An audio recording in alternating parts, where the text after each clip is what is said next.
Ya lo dijo el hermano Enrique, pero quiero resaltar un poco la actitud que están teniendo algunos muchachos, algunos jóvenes, de servicio, de temor a Dios. Eh, Ellos están recibiendo enseñanza por parte de Dios y vemos un cambio en sus vidas. Yo le agradezco mucho al Señor por ello. Ayer hubiera visto la disposición con la que trabajaron, incansables estos chavos, y damos gracias a Dios por ello. Sígalos apoyando. De verdad, cuando los convocamos a una reunión, pues lo único que buscamos es estudiar la palabra y que ellos puedan ver que pueden invertir toda su juventud, toda su fuerza en Cristo. Y pues les aseguro que les va a ir bien a sus muchachos. Bien, antes de cualquier otra cosa vamos ahora. Señor, definitivamente tú eres bueno y antes de mencionar cualquier palabra, antes de abrir la escritura, te reconocemos como nuestro Dios, te proclamamos Rey de este lugar, Rey de nuestra vida. Y te pedimos que seas tú el que nos enseñe.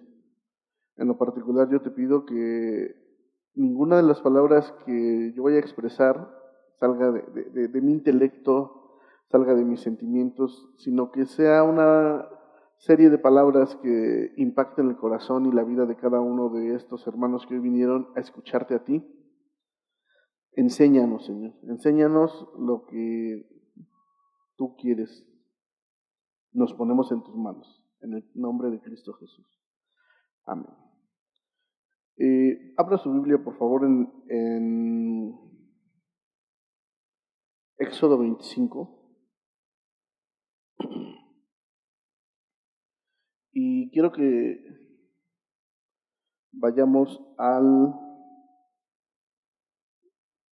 perfecto,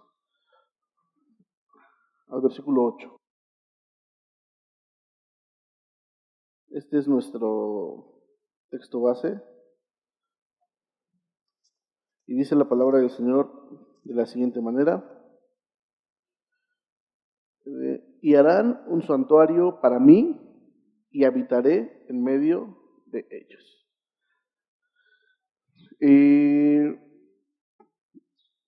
Todos ustedes saben, o todos, la mayoría de nosotros conocemos la historia de cómo Dios sacó a su pueblo de la esclavitud de los egipcios.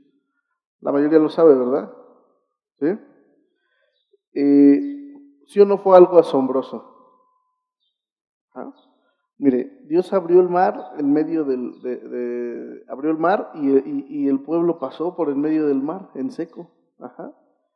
Después los egipcios venían tras de ellos y esas paredes de agua, ¿se imagina 2 paredes de agua? Se cerraron y el Señor mató a cuanto egipcio venía detrás de su pueblo. ¿Sí o no fue algo asombroso? Todos conocemos esa historia. Pero, mire, ahora los hebreos son un pueblo libre. Después de eso pasan el mar y del otro lado del mar ya son libres. ¿Sí está usted de acuerdo? Ya no tienen que obedecer a Faraón, ya no tienen que estar sometidos más a un gobierno extranjero, ya no tienen que hacer trabajos forzados. Usted sabe la historia. Pero hay un problema un poco serio. A ver, alguien que participe, que no haya estado en el primer servicio. ¿Cuál es ese problema con la libertad que experimentan ahora los hijos de Israel? Exactamente. ¿Por qué? Porque no tienen leyes. Es un pueblo libre, pero sin leyes, sin estatutos. Ajá. Pero Dios, obviamente, pues arregla ese problema. Dios les dicta a través de Moisés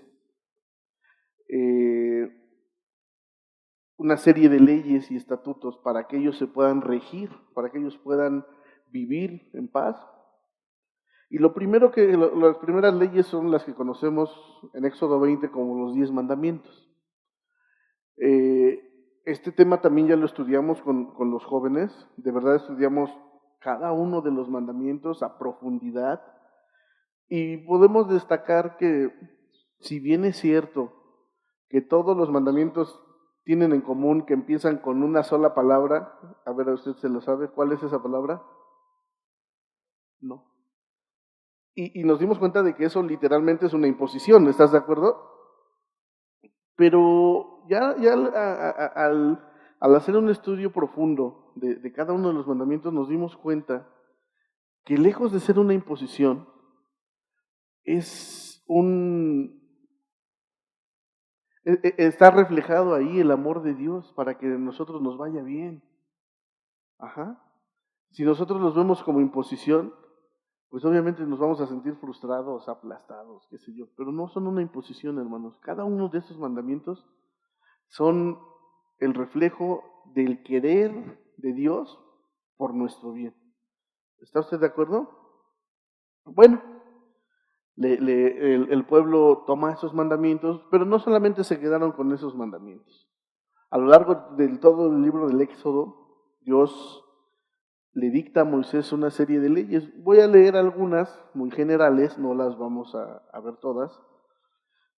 Dios les dicta leyes sobre cómo deberían de poner un altar, les dicta leyes sobre los esclavos, les dicta leyes acerca de la violencia, les dicta leyes sobre el control de los animales, cómo se tenía que sacrificar un animal, cómo se tenía que matar un animal, etc. Les dicta leyes sobre las propiedades, los límites de las propiedades, cómo tenían que dividirse las propiedades. Les dicta leyes sobre principios morales y ceremonias. Les dicta leyes sobre los litigios. En la mañana les comentaba que los hermanos que son abogados pues entenderán esto como el derecho procesal de la época. Dios dice cómo se tienen que llevar a cabo los litigios, los juicios, y dicta leyes sobre las fiestas. Ajá, la Pascua, etcétera, etcétera. Y Dios va concentrando toda la ley de ese pueblo libre. Ajá. Y le repito, como inicié diciéndole, pues usted conoce toda esta historia. Ahorita va a decir, bueno, ¿y por qué nos das este repaso? Ahorita van a ver a dónde queremos llegar. Después de esto, Israel ya no solo es un pueblo libre, sino es un pueblo libre y con leyes. Ya saben qué hacer ante el vivir diario. Dios ya se los había dictado. Pero hay algo muy importante que debemos de resaltar y lo vimos en el versículo que leímos, en nuestro versículo base. Si me lo ponen por favor otra vez.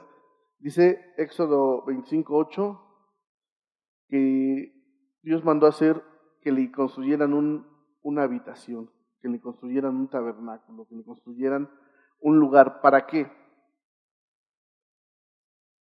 Para que Dios habitara ahí, ¿sí? Mire, Dios no solamente, aquí que podemos resaltar de este versículo, de que Dios no solamente es un Dios que impone leyes, no solamente es un Dios que quiere que le obedezcan, no solamente es un Dios impositor, sino que quiere Él, ¿qué? Habitar ¿en dónde? En medio del pueblo. Dentro de una orden podemos ver, podemos sentir o descubrir el sentimiento que Dios tiene en su corazón. Ajá. Que es que habitar en medio de su pueblo. Si usted le preguntaran, oye, ¿de qué se trata el Éxodo? La respuesta es del sentimiento que Dios tiene por habitar en medio de su pueblo. Y pues bueno, en Éxodo 25:8 vemos la orden, construyan un tabernáculo, construyan un lugar para que yo habite en medio de ustedes. Y comienza la construcción que era una tienda. Y a mí me llama mucho la atención estudiando estos pasajes, que antes de que se construyera el inmueble, lo primero que Dios mandó a construir fue un mueble. Ese mueble, hoy en día lo conocemos como el Arca del Pacto. Y yo digo, yo me quedé pensando, pero ¿por qué antes que todo, antes que se erigiera todo, por qué el arca? Este mueble es muy importante, ya que desde ahí se escucharía la voz de Dios. Y vamos a verlo en la Biblia, por favor, acompáñenme ahí mismo en Éxodo 25. Pero vamos a analizar algunos versículos. Vamos a leer del 10 al 22. Yo los voy a leer, síganme ustedes con su vista en la pantalla. Dice la palabra del Señor así, Éxodo 25, del 10 al 22. Harán también un arca de madera de acacia, cuya longitud será de 2,5 codos, su anchura de 1,5 codos y su altura de 1,5 codos. Y la cubrirás de oro puro por dentro y por fuera. Y harás sobre ella una cornisa de oro alrededor. Fundirás para ella 4 anillos de oro que pondrás en sus 4 esquinas, 2 anillos a un lado de ella y 2 anillos al otro lado. Harás unas varas de madera de acacia, las cuales cubrirás de oro. Y meterás las varas por los anillos a los lados del arca para llevar el arca con ellas. Las varas quedarán en los anillos del arca, no se quitarán.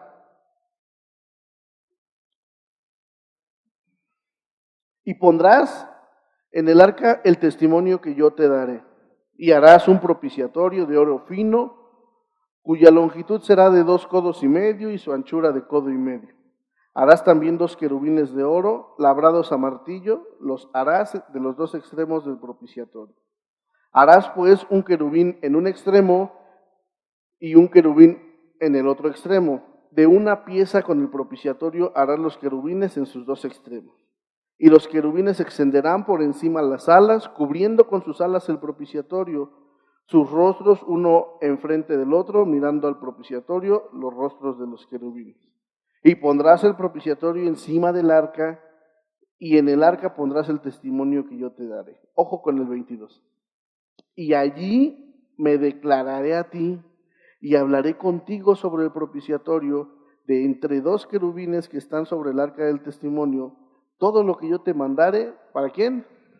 Para los hijos de Israel. Y mire, Dios es muy preciso. Vamos a analizar ciertas cosas que quiero ver. Y en la imagen que ahorita nos van a poner, no sé si ya nos pusieron, es una foto del arca, porque Dios da medidas exactas de 2,5 codos. Y usted lo leyó ahorita. ¿Qué es un arca? No es otra cosa que un cajón, que un cofre, con ciertas medidas. Y habla también ahí de un propiciatorio que trae, que es la tapita del arca con los 2 querubines. No es otra cosa más que eso.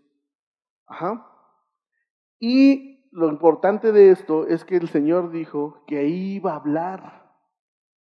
Que ahí iba a hablar. ¿Esto qué significa? La presencia de Dios. Y mire, otra vez, volviendo a hacer el estudio de esto, nos dimos cuenta que esto, hermanos, es una representación gráfica del trono de Dios. Y vas a decir, no digas locuras. Sí. Salmos 81, por favor. Y Salmo 99:1. Vean lo que dicen estos salmos. A mí me impresionó porque digo, esto es la foto del trono de Dios. ¿Se imagina usted? O sea, Dios no nos escondió nada. Dice el Salmo 81. Oh pastor de Israel, escucha, tú que pastoreas como ovejas a José, que estás entre ¿qué? Entre querubines resplandece. 99:1. Jehová reina, temblarán los pueblos. Él está sentado ¿en dónde? Sobre los querubines. ¿De qué mandó hacer el Señor en el propiciatorio? 2 querubines. Es una representación gráfica del trono de Dios. ¿Se imagina? Ahí el arca, en pocas palabras, hermanos, representa la presencia de Dios. Porque volvemos al punto. ¿Cuál era la finalidad de la construcción del tabernáculo? Que Dios habitara en medio de, grave es eso, que Dios habitara en medio de su pueblo. Y eso es hasta hoy. Ajá. ¿Hasta aquí todo bien? Finalmente el tabernáculo es construido y terminado. Sin embargo, este tenía una característica, era desmontable. El tabernáculo era desmontable, ya que el pueblo se movía conforme a la orden de Dios. Ahora quiero que busquen el libro de Números. Vamos a ver esto que me parece importante resaltar. Números 9:15.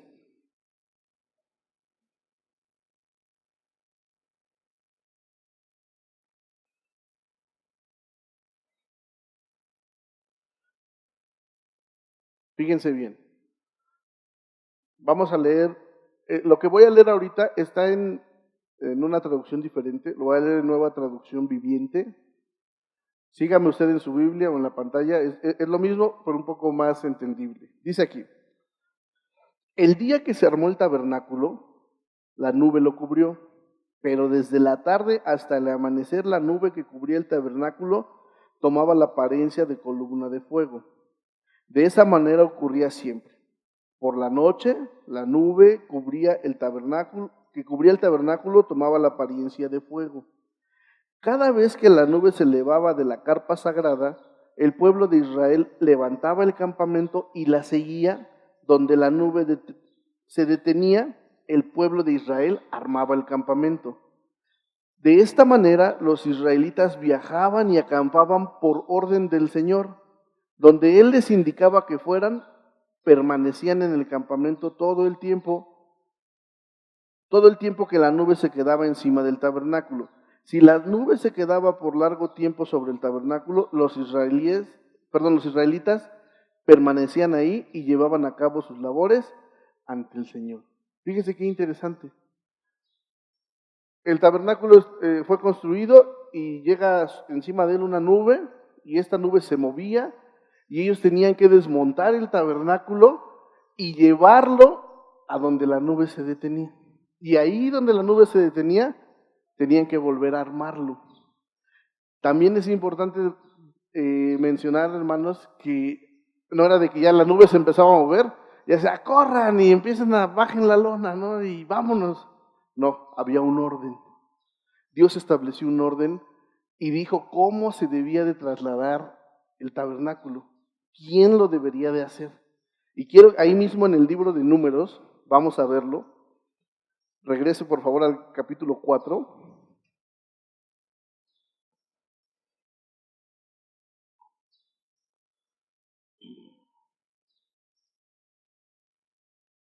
Dice la Biblia, aquí vamos a ver algo bien importante.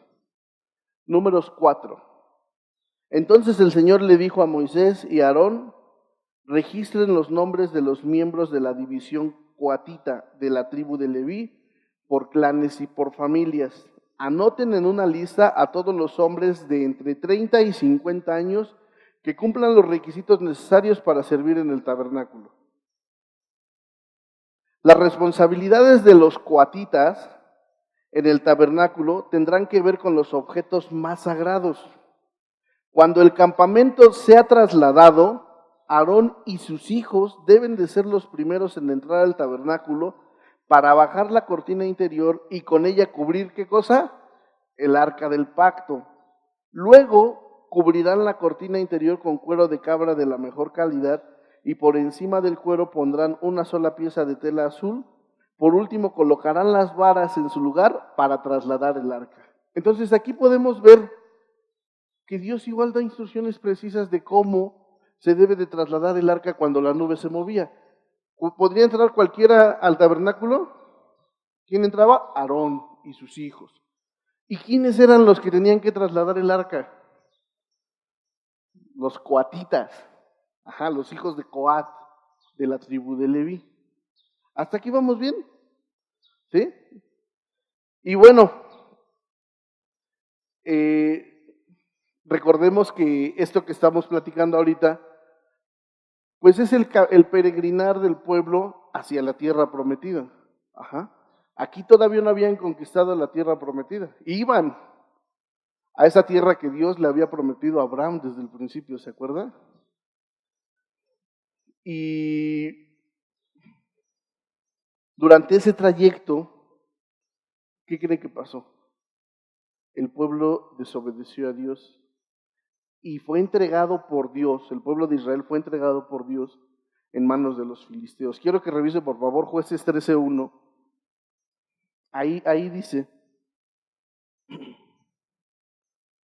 cómo es el mismo Dios quien entrega al pueblo. Podemos decir, oye Señor, pero ¿por qué hiciste esto? Por la desobediencia. Mire lo que dice Jueces 13:1. Lo voy a leer igual de nueva traducción viviente. Dice, una vez más los israelitas hicieron lo malo a los ojos del Señor. Así que el Señor los entregó en manos de los filisteos, quienes lo oprimieron durante 40 años. Y aquí empezamos aquí vamos a empezar a analizar una serie de situaciones. ¿Por qué? Resulta que los filisteos en esa batalla se roban el arca. Toman como botín el arca del pacto de nuestro Dios y se la llevan a su pueblo. Ajá. Y entonces aquí es donde vamos a ver la primera actitud. ¿Cuál es la actitud que tienen los filisteos para con el arca? Para ese mueble sagrado que era parte del tabernáculo donde se manifestaba la presencia de Dios, donde Dios hablaba a su pueblo.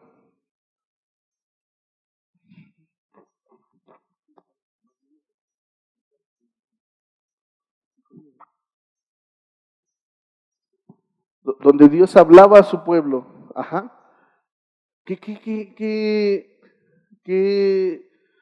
¿Cómo lo tomaron ellos? Y fíjese, vamos a ver algunas situaciones. Abra su Biblia en 1 de Samuel. Sé que estamos revisando algunos textos, pero es importante que usted tenga esto.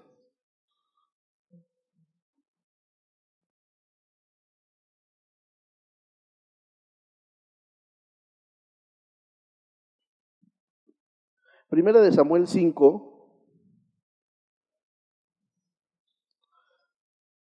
dice así. Fíjese bien. Ya lo tenemos. Cuando los filisteos capturaron el arca de Dios, la llevaron desde Ebenezer a Asdod, y tomaron los filisteos el arca de Dios y la metieron en casa de Dagón y la pusieron junto a Dagón. Aquí nos detenemos. ¿Quién es Dagón? Es un dios de los filisteos, pero fíjese, tengo una nota importante. Dagón era el dios principal del pueblo filisteo. Tenía el torso, los brazos y la cabeza de un hombre, pero la parte inferior del cuerpo de un pez. Ese era Dagón. Entonces los filisteos llegan con el botín que es el arca de los israelitas y la ponen enfrente de Dagón. Ajá, ese era su premio. Seguimos leyendo ahí, en el 3. Y cuando al siguiente día los de Asdod se levantaron de mañana, he aquí que Dagón, postrado en tierra delante del arca de Jehová, y tomaron a Dagón y lo volvieron a su lugar. ¿Qué pasó con su Dios, con D minúscula? Se postró ante la presencia de Dios. Aquí podemos ver el poder tan grande. Aún los ídolos, aún las potestades, aún los demonios se van a postrar delante de la presencia de Dios. Y esto me aterra. Le voy a decir por qué, se va a escuchar muy fuerte y perdóneme. Pero mejor un ídolo, un demonio se postra delante de la presencia de Dios que muchos de nosotros. Está muy fuerte, ¿no? Está muy fuerte. Ahí se lo dejo. A mejor. Y no solamente eso, sino que el hecho de que hayan llevado el arca al pueblo de los filisteos hizo que se llenaran de tumores. Ahí mismo en el 5:12, vea. Y los que no morían eran heridos ¿de qué? De tumores. Le salían tumores a los filisteos. Entonces, ¿qué cree que dijeron los filisteos? ¿Sabes qué? Regresen ese arca, porque nos está matando la gente. El arca estuvo con los filisteos 7 meses. Durante 7 meses estuvieron ahí con sus tumores y todo esto que pasaba. Ahí lo narra en el capítulo 5. Pero la primera actitud que vemos aquí es, ¿para ti qué representa el arca, hermano? ¿Representará un botín como lo fue para los filisteos? Ahí te lo dejo, eso es una reflexión que vamos haciendo. Segundo personaje, regresa al arca, dicen los filisteos, ¿sabes qué? Mándale su arca a los israelitas y hay que se hagan bolas con ella. Y efectivamente, el arca regresa. Ve por favor, Primera de Samuel 6, ya no nos vamos a mover mucho de ahí de Samuel. Primera de Samuel 6:21.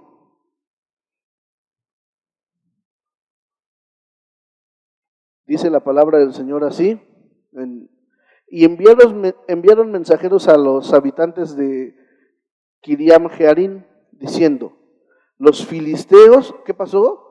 Han devuelto el arca de Jehová, descended pues y llevarla a vosotros. Entonces, pues es una muy buena noticia, ¿no? Los filisteos se dieron cuenta del poder de Dios y regresaron el arca. Pero aquí vamos a notar una segunda actitud. Los israelitas toman el arca y la llevan a la casa de un sacerdote que se llama Abinadab. Y a mí me llama mucho la atención que el arca permanece en la casa de Abinadab 20 años. ¿Y sabes qué pasó? ¿Qué crees que pasó? Nada. O sea, ni hubo muerte como con los filisteos, ni hubo bendición como ahorita lo vamos a ver más adelante. Y eso me lleva a reflexionar, oye, Abinadab era sacerdote, no era cualquiera, Abinadab sabía lo que leímos hace rato en Números, él sabía quiénes se los tenían que transportar, él sabía lo que representaba la presencia de Dios, él sabía qué se tenía que hacer. ¿Y sabes qué pasó? Nada. Y aquí la reflexión es, hermano, ¿cuántos años llevamos de cristianos y qué ha pasado? Yo sé que Dios ha actuado mucho, pero ¿tú cómo actúas ante la presencia de Dios? ¿Qué sucede en tu vida? ¿Nada? ¿Llevas 35 años y nada? No lo sé. Repito, todo esto es para reflexión. Hoy estamos reflexionando acerca de esto. Y ahí mismo, en 1 Samuel 7, vean lo que vemos, lo que acontece. Vinieron los de Kiriat Jearim y llevaron el arca de Jehová y la pusieron en casa de Abinadab, situada en el collado, y santificaron a Eleazar su hijo para que guardase el arca. Ahí guárdala, ahí en el garaje de tu casa. En el 2, desde el día que llegó el arca a Kiriat Jearim, pasaron muchos días. ¿Cuántos? 20 años. 20 años. A mí me llama mucho esto la atención. Ahora, vamos a analizar otra actitud. Después de esto, hermano, tú sabes que Dios levantó jueces. Hubo una época donde Dios levantó jueces. Hay un libro que se llama el libro de los jueces. El libro de los jueces, si tú lo has estudiado, podrás darte cuenta que el tema central es el pleito de los israelitas con los filisteos. Ese es el tema central. Pero porque Dios los entregó en mano de los filisteos. ¿Por qué los entregó en mano de los filisteos? Porque hicieron lo malo delante de Dios. El resumen de jueces, de todo el libro de jueces, está en el capítulo 2, del verso 10 al 22, si no recuerdo. Ahí, si tú lees esos versículos, prácticamente leíste todo el libro de jueces. Está bien resumido. Cada que el pueblo era oprimido, ellos, dice la Biblia, que gemían y Dios los escuchaba. Dios levantaba un juez y los libraba de la mano del enemigo. O sea, Dios siempre tuvo misericordia también. Pero después del tiempo de los jueces,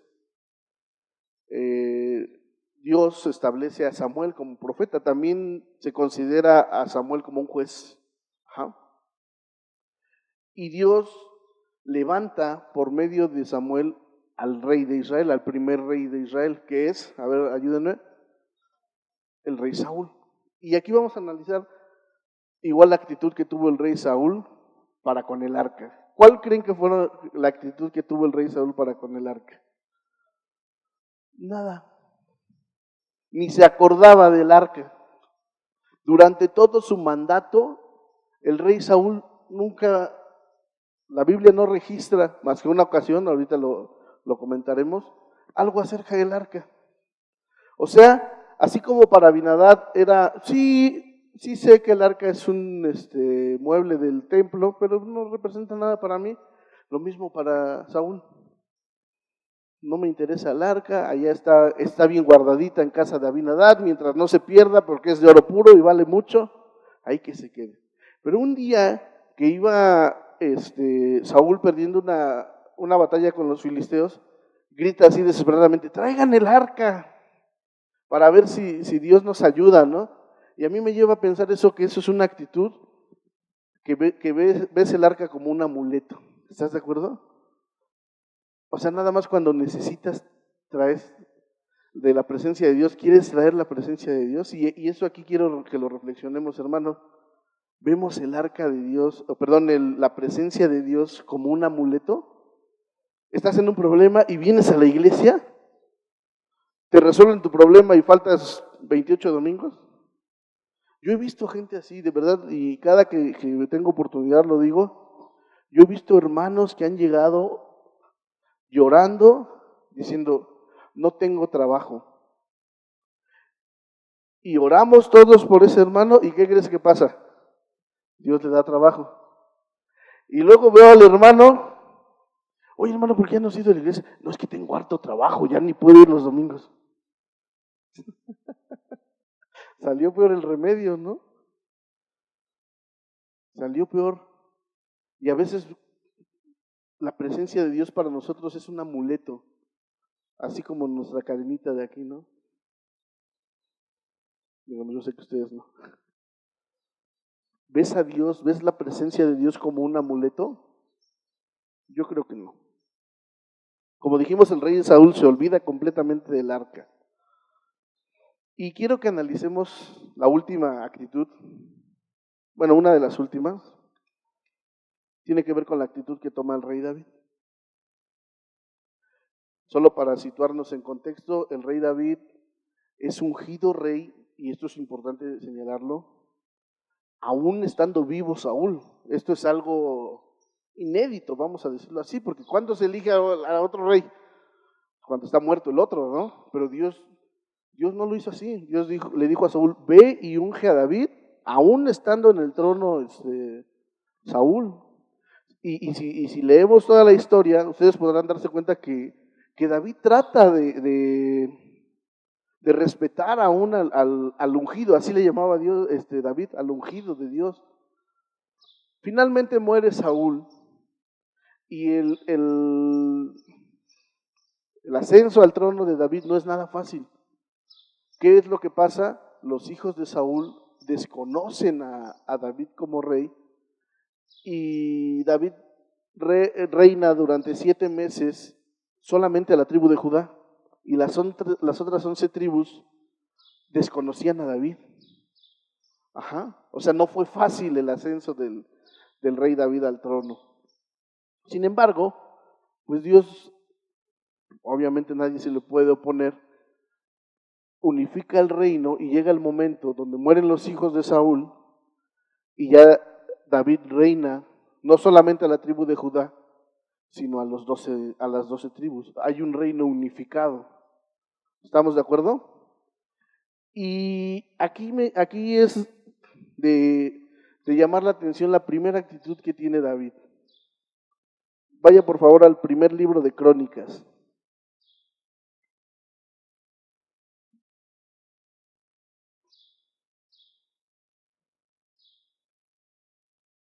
En el capítulo 13, versículo 3. Vea las palabras de David y la diferencia de actitud con los demás. Dice Primer libro de Crónicas, capítulo 13, versículo 3. Y traigamos el arca de nuestro Dios a nosotros, porque desde el tiempo de Saúl, ¿qué? No hemos hecho caso de ella. ¿Qué podemos notar aquí, hermanos, en este versículo? El anhelo de Dios, perdón, el anhelo de David de traer la presencia de Dios. Para los filisteos era un botín, para Abinadab era un mueble más, para Saúl era un amuleto, pero para David era algo muy importante. Él sabía que su reino no podía prosperar sin la presencia, sin lo que en ese momento representaba la presencia de Dios. Hermano, tu vida no va a prosperar sin la presencia de Dios. Lo que hagas no va a prosperar sin la presencia de Dios. Yo no sé si anheles o no la presencia de Dios, yo no sé si lo habías pensado o no. Y hoy es un buen momento para reflexionar, es lo que estamos haciendo. Entonces, el rey David manda traer el arca y dice, ¿saben qué? Vayan y traigan el arca de nuestro Dios. ¿En dónde estaba el arca? A ver, si se acuerdan. ¿En la casa de quién? De Abinadab, que era un sacerdote. Entonces, van, obviamente una orden de un rey no se puede discutir, ¿está usted de acuerdo? Y los hijos de Abinadab la suben a un carro jalado por unos bueyes. Resulta que ya van en camino hacia Jerusalén y uno de los bueyes tropieza y Usa, que es hijo de Abinadab, extiende su mano para que no se cayera el arca. ¿Y qué creen que pasó? Muere ahí. Ahí muere. Entonces David, pues obviamente se dice, ¿qué vamos a hacer? Si se supone que los hijos de Abinadab, que eran hijos de sacerdotes, sabían cómo transportar el arca, los mató. Ahora imagínate lo que va a hacer con nosotros. Aquí podemos ver un poco de desconocimiento de David, porque David debió haber leído Números 4, ¿para qué? Porque ya estaba escrito Números 4, para que viera quién y cómo se tenía que transportar el arca, no encima de unos bueyes. Ajá. Entonces, el arca cae y queda en casa. Bueno, ahí la dejan por un momento y luego la meten en casa de una persona que se llama Obed-edom. Y quiero resaltar, aquí me voy a quedar un poquito con Obed-edom, porque es bien bonito lo que pasa con este señor. Le dicen, a ver, don Obed, pues vamos a meter el arca de Dios a su casa. Si yo hubiera sido Obed, le digo, no me meten, pero nada. Porque si mató a los hijos del sacerdote que se supone sabían, cuánto y más a mí que no sé, porque Obed-edom era granjero. El chiste es que meten el arca a la casa de Obed-edom durante 3 meses. Vamos a verlo en la escritura, para decir, nada más me estás choreando. Ahí en Primero de Crónicas 13, ve que leímos el 3. Vamos a leer Primero de Crónicas 13, 12. Y David temió a Dios aquel día y dijo, ¿cómo he de traer a mi casa? ¿Cuál? El arca de Dios. Y no trajo David el arca a su casa, a la ciudad de David, sino que la llevó a casa de ¿quién? De Obed-edom. Y el arca de Dios estuvo con la familia de Obed-edom en su casa, ¿cuánto? 3 meses. Y bendijo Jehová la casa de Obed-edom, ¿y qué? Y todo lo que tenía. Como dijimos, Obed-edom era granjero. Imagínense cómo empezó la bendición. Se empezaron a multiplicar el ganado, no sé, la cosecha de qué tamaño ha de haber sido. Y Obed-edom, uno de sus significados es hombre fiel, hombre trabajador. Algún día vamos a hablar un poco de Obed-edom. ¿Y por qué aquí, si estuvo 3 meses, pasó eso? ¿Y por qué 20 años estuvo en la casa del sacerdote y no pasó nada? ¿No le lleva a usted a pensar algo? Algo pasa. Y es la forma en cómo tenemos nosotros la presencia de Dios. Para Abinadab no representa nada, que era un letrado, se supone. Para Obed-edom, que era un granjero, la presencia de Dios representaba algo. Y por eso Dios lo bendice. ¿Sí estamos de acuerdo? Y esto, le repito, qué importante es. Qué importante es analizar esta situación. Pero, pues, David no había cumplido el propósito de traer el arca de Dios a su casa. Entonces, ¿qué manda hacer? ¿Qué pasó en ese trimestre? A lo mejor tomaron un curso bíblico como los de aquí, que duran 3 meses, ¿no? Y revisaron los escritos y dijeron, ahora sí la vamos a traer de la manera correcta. Vamos a verlo, porque va a decir usted que...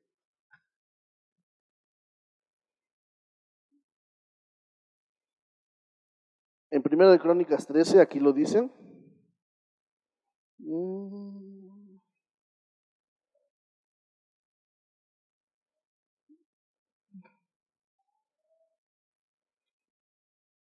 Dice entonces, en el 13:2, y dijo David a toda la asamblea de Israel, si os parece bien y es voluntad de Jehová, enviaremos a todas partes. No es cierto, no, eso no es cierto, estoy leyendo mal. Segundo de Samuel, discúlpenme hermano, por favor. Segundo libro de Samuel 6.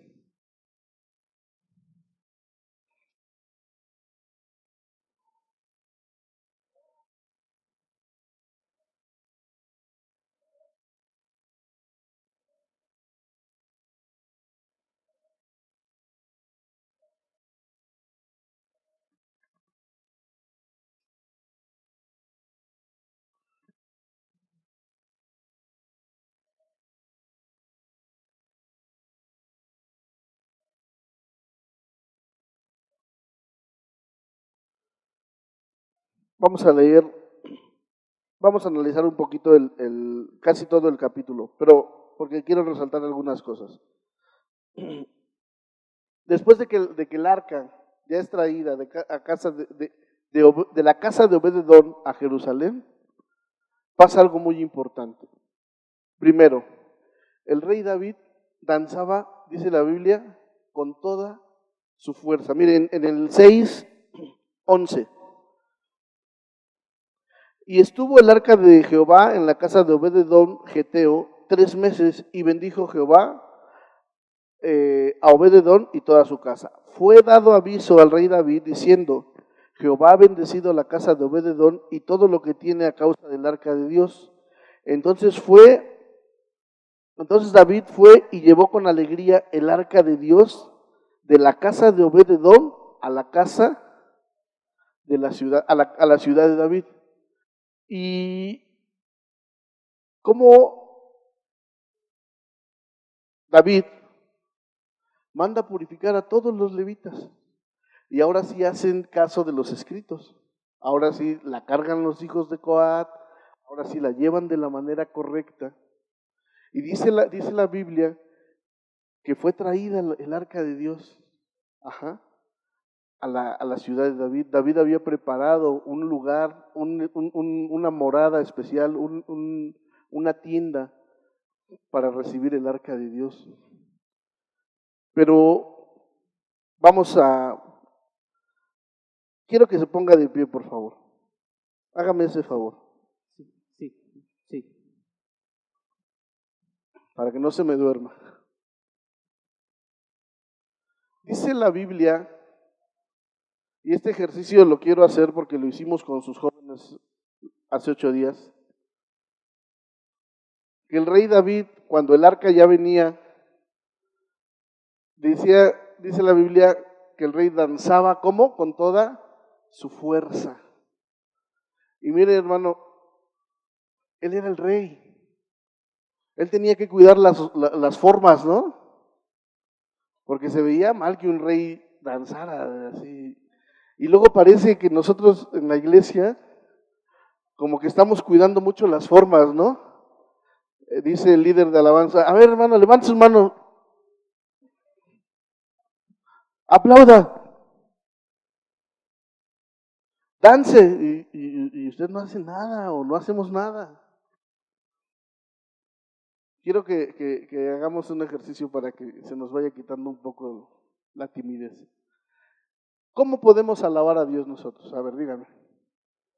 Cantando, primero cantando. A ver, ¿alguien de ustedes sabe cantar? Les voy a decir cómo se canta. Cantar es la. A ver, ayúdenme. ¿Ya cantó? ¿Ya cantó? ¿Le pasó algo? Ahora, antes de esto, porque también esto se me olvidó en la mañana, a ver, volteé con el de al lado y diga, lo que voy a hacer no es para ti, es para Dios. Que te quede claro que no es para ti, es para Dios. Entonces, ya cantó. ¿De qué otra forma podemos alabar a Dios? Levantando nuestras manos. A ver, levante sus manos, levante su mano, levante su mano. ¿Le pasó algo? Oh, estamos completos. Perfecto. ¿Con gritos? ¿Podemos alabar a Dios con gritos? A ver, grite, Dios es bueno. A ver otra vez, pero bien fuerte, así, sin pena. 1, 2, 3. ¿Le pasó algo? ¿Sigue íntegro? ¿Alguien, algún desmayado, algún muerto? ¿No? ¿Puede usted brincar? A ver, ¿puede usted brincar? Si su condición se lo permite, hágalo. A ver, hágalo. Si su condición se lo permite, hágalo. ¿Seguimos vivos? ¿Seguimos aquí? Siéntese, por favor.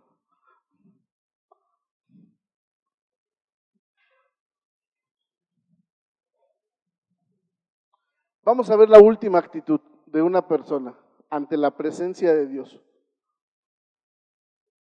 Vea por favor ahí en segundo libro de Samuel, capítulo 6, versículo 16. Vamos a leer desde el 14. Vamos a leer desde el 14. Y David danzaba, ¿cómo? Con toda su fuerza delante de Jehová. Y estaba David vestido con un efod de lino.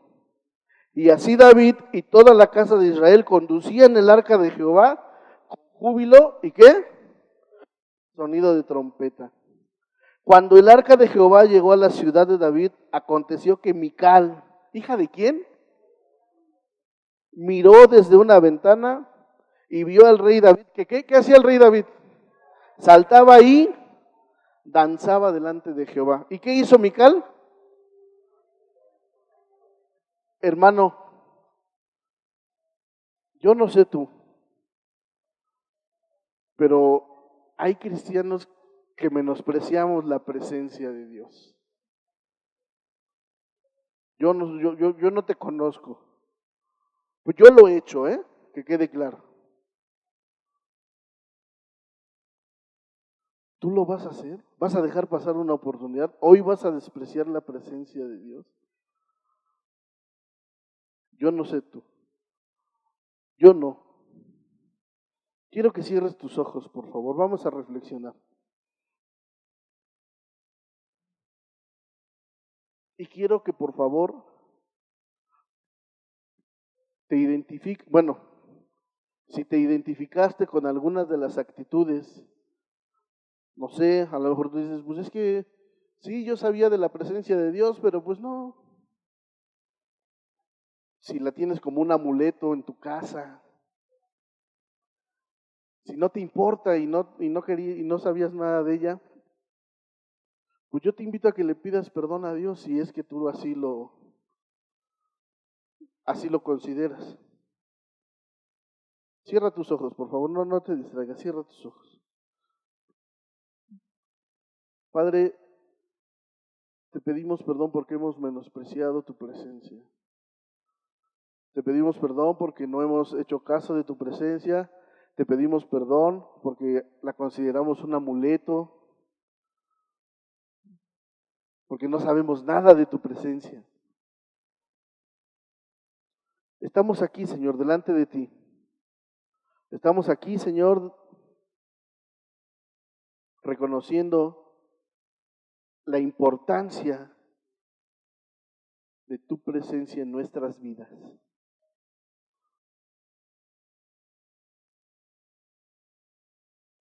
Gracias, Señor. Sigue con tus ojos cerrados, Señor. Y quiero que te imagines cómo fue ese momento en que el arca de nuestro Dios iba entrando a la ciudad de David. Imagínatelo. No sé, los cantos, la danza, el júbilo. Pero ¿sabes una cosa, hermano? Hoy no solamente va a quedar en que nos lo vamos a imaginar, sino que lo vamos a vivir. ¿Quién quiere vivirlo? No tenemos el arca original. No fue hecha con palos de acacia, fue hecha con palos de madera, de escoba.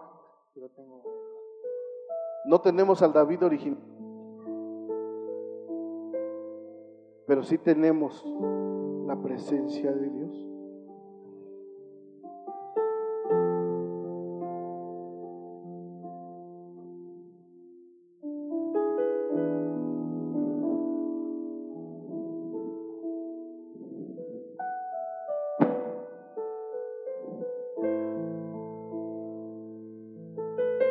He construido esta ciudad,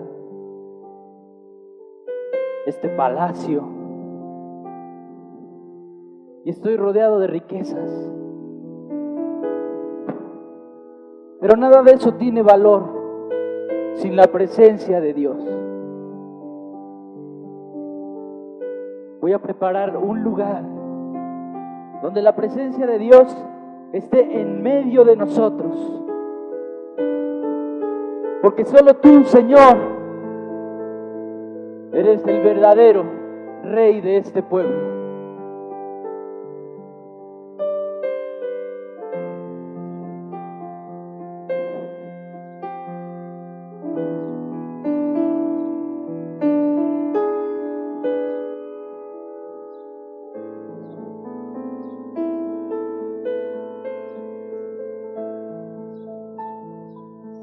Levántate, oh Señor, y sean dispersados tus enemigos, y huyan delante de ti los que aborrecen tu presencia.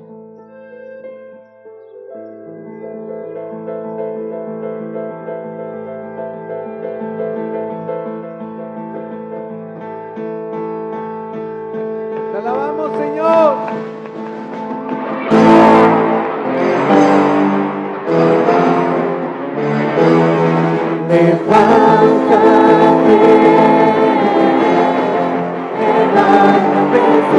Alaba al Señor, hermano.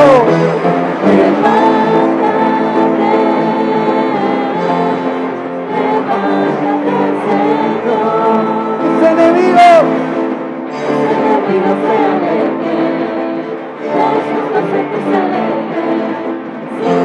Alegrarán con gozo, victorioso eres tú.